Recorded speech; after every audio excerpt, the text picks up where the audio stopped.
Recently, city councils across the country have cut the police department budgets and reorganized some duties out from law enforcement oversight. Do you believe the city council should re-examine how much it funds the police department? Absolutely not, because at the end of the day, the police department of Wichita, the city of Wichita, and the county sheriff's office, they all work as a cohesive unit, and I kind of talked about this yesterday. Anytime something goes wrong in Wichita, we're going to call 911.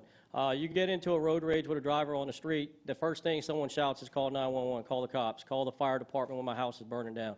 If we're sitting there cutting back funding and getting, not having the money that we can pay these officers that they deserve, because these officers go through a lot. They go through T-code training. They spend $3,000 to go get their certifications through the Texas Commission on Law Enforcement, and now you're talking about cutting their funding back so they can't support their families and then go to work with a clear conscience that I'm going to bring home a good paycheck so I can feed my family. Okay, Mr. Hunter.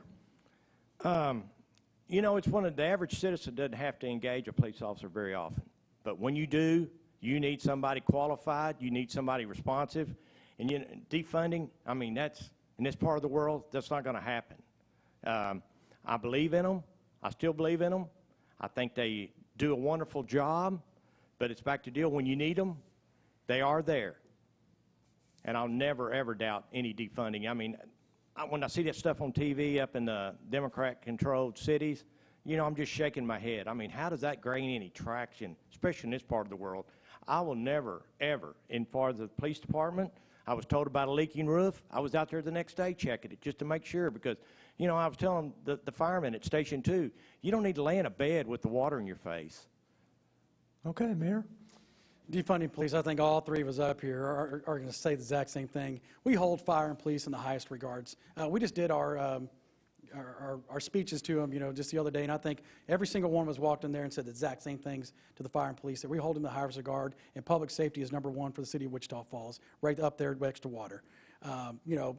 He talks about tax increases. One of the tax increases we had was in fire police, and I got 0 emails, 0 complaints from the citizens, because they knew that they were going to have to reach a little bit deeper in their pockets in order to protect the city.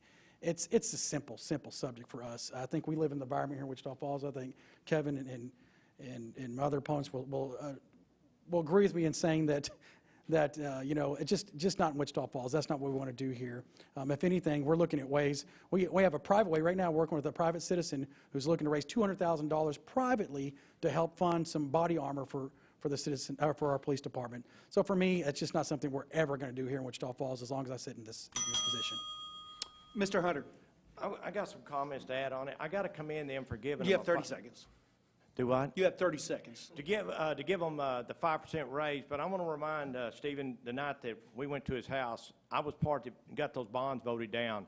If the bonds would have passed, that would put our tax rate from 70 to 86 cents. And my question was to him, and it's been to other police officers, there wouldn't have been room to give them a raise. I spent some money, and I'll always stand by getting those bonds voted down because I didn't believe in them. But it gave us the room to give them a raise.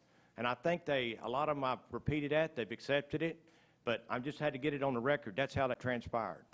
Okay.